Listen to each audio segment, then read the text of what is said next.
और लोकप्रिय प्रधानमंत्री आदरणीय नरेंद्र मोदी जी जींद में आ रहे हैं। और वो जींद में क्यों आ रहे हैं? इस देश को पूरे विश्व में 5वें स्थान पर लाने के लिए। 5वें स्थान का मतलब, जो आपने हाइड्रोजन का शब्द यूज़ किया, मैं तो पानी का शब्द यूज़ करूँगा। पानी की ट्रेन चलाने, और ये विश्व में बहुत बड़ी बात है। 4 देश पहले हैं और ये 5वां देश बनेगा।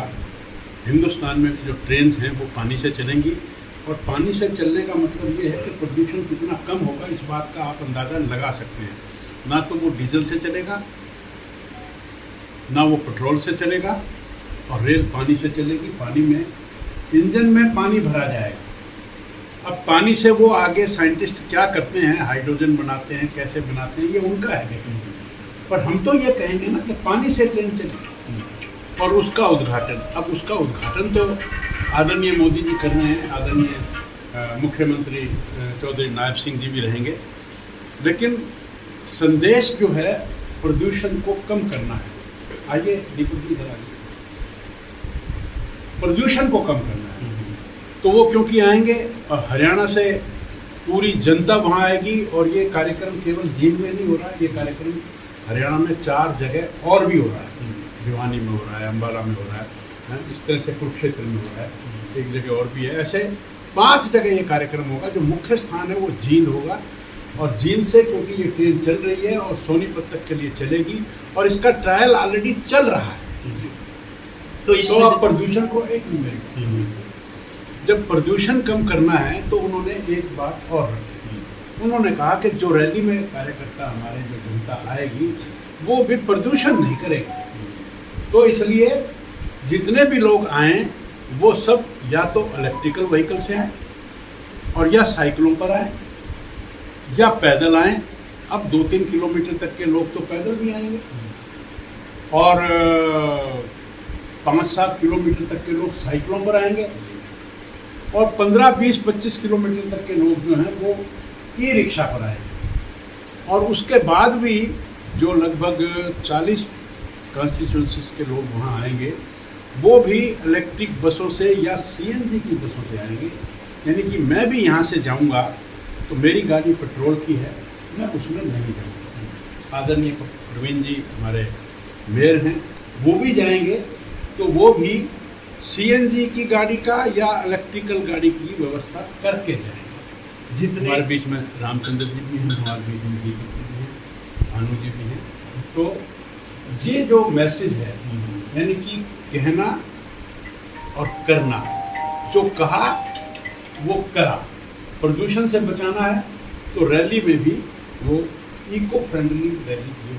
क्या लगता है कि प्रधानमंत्री जी आ रहे हैं, जो संख्या कितनी होगी? अगर आपने कहा कि इलेक्ट्रिक व्हीकल में जाएंगे, कंगन को आरसी क्या, आप वहाँ आना, क्योंकि हम बता दो कितनी भी ना, लेकिन आप आओ, आप देखो, आप स्वयं जजमेंट लगाओ, सारे रिकॉर्ड होते हैं। डॉक्टर साहब, जिस तरीके से ईवी के लिए आह्वान किया गया है, क्या भविष्य में माने कि इलेक्ट्रिक व्हीकल का ही प्रचलन देश जा रहा है?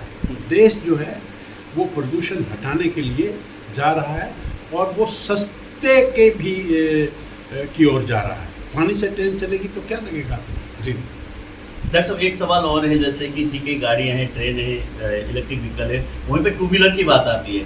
2 व्हीलर में इस समय कहा जाता है कि हेलमेट की जरूरत नहीं है, कागजात की जरूरत नहीं है, और हेलमेट ना पहनने की वजह से 2 व्हीलर में एक्सीडेंट भी होते हैं। उसको लेकर किस तरह के आप लोगों के होंगे? नहीं, अब ये तो मुझे नहीं पता, लेकिन जो लाइटर व्हीकल है, जैसे अब 2 व्हीलर भी आजकल साइकिल की तरह बनने लगे हैं, ठीक है ना जी। अब साइकिलों पर तो हमने हेलमेट नहीं यूज किया। अब आप कहोगे जी साइकिल भी तो सड़क पर चलती है जी, तो फिर आप कहोगे कि पैदल चलने वाला भी आदमी हेलमेट लगा कर चले।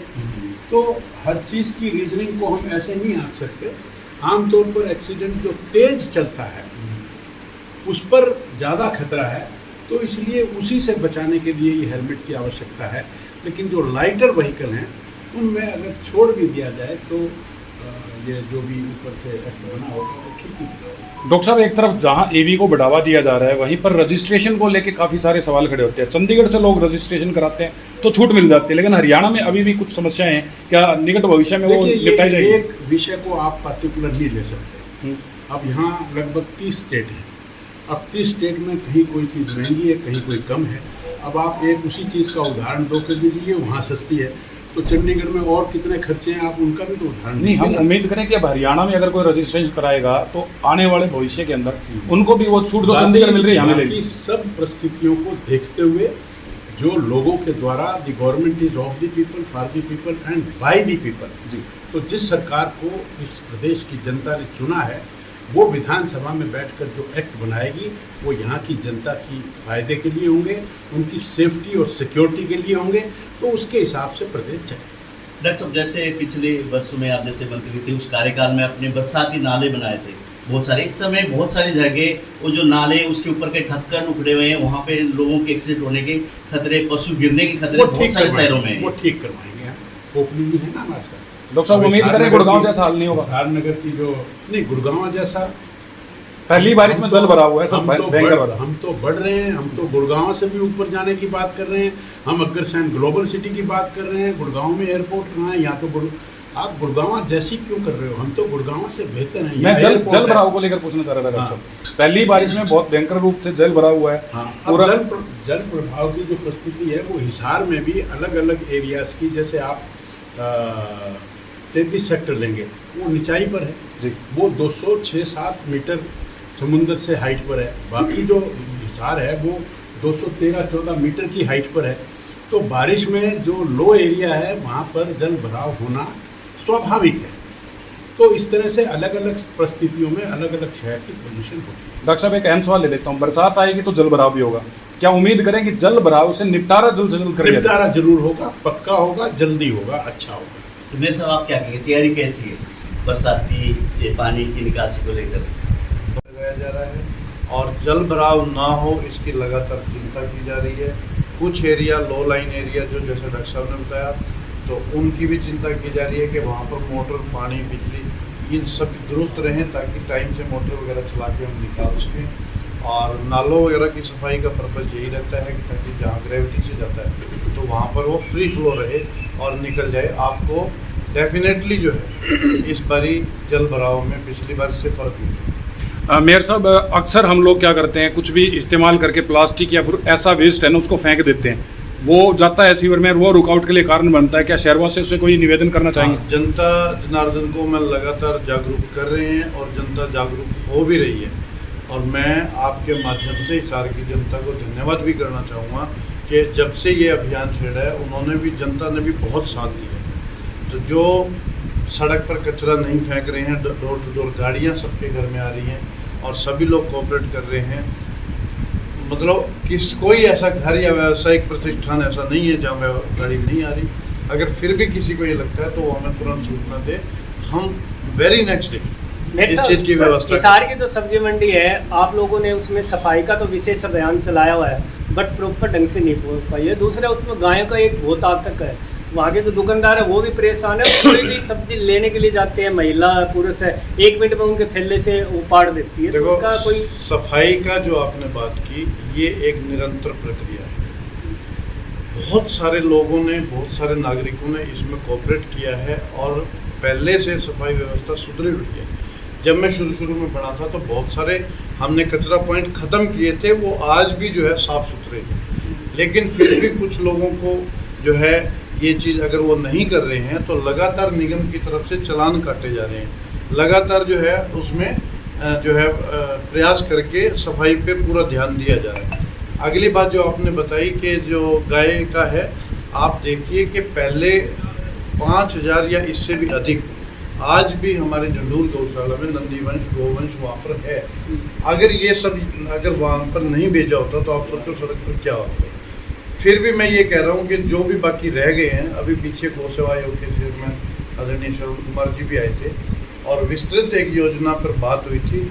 उसका एक फेज़ हो चुका है, दूसरे फेज़ के लिए हम उनसे जल्दी मीटिंग करके और वो भी हम जल्दी ही इसको जो है और तेज़ी से आगे बढ़ाएं। डॉक्टर साहब एक सवाल और मैं आपसे लेता हूँ, जहाँ एक तरफ प्रधानमंत्री प्रदूषण मुक्त भारत की बात कर रहे हैं, कल ही की मैं बात करूँ सेक्टर 14 के एक निजी मैरिज पैलेस के अंदर शादी के बाद जितने भी डिस्पोजल थे उनको जला दिया गया।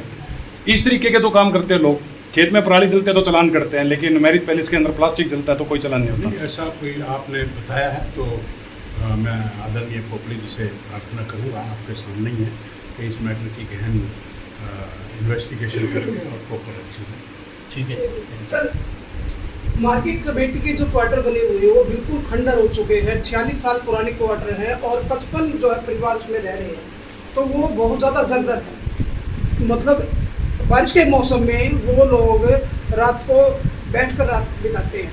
ये तो विषय इसके बारे में क्या ये कहेंगे? विषय आपके माध्यम से ही मेरे संज्ञान में आया है। जी आप मैं 19 जो भी मार्केट कमेटी के जो लोग हैं, जी। अगर वो मेरे संज्ञान में या मुझे कोई इसके बारे में बताते हैं तो मैं ऊपर अधिकारियों से, मुख्यमंत्री जी से और- बात करके इस समस्या का भी समाधान करवा दूँ। जी। और जो बरसाती नाला है उनके सामने जो मंडी के जो दुकानदार हैं उनके ऊपर मकान है, पीछे बैक साइड में उनका गेट है, तो जो बरसाती पानी का नाला है वो भी भरा हुआ है सर, बहुत बुरी तरह से, और बारिश के मौसम में तो बिल्कुल भर जाता है और बदबू भी बहुत ज़्यादा आती है, तो उनका रहना बहुत मुश्किल हो रहा है। इसके मैं बारे में- आपने ये बताया है, इसको शाम तक चेक कर लेता हूँ जी। कि अगर वहाँ पर सफाई क्यों नहीं जी। हुई, क्योंकि हम तो पूरा अपने हिसाब से सफाई का काम दे चुके हैं हम्म। और मैंने खुद भी हम्म, 2-3 जगह खड़े होकर ये सफाई की, जीटी सफाई का काम चेक भी किया है, जी। और अगर कहीं रह गया है तो आपने संज्ञान में लाया है तो मैं इसको पर्सनली चेक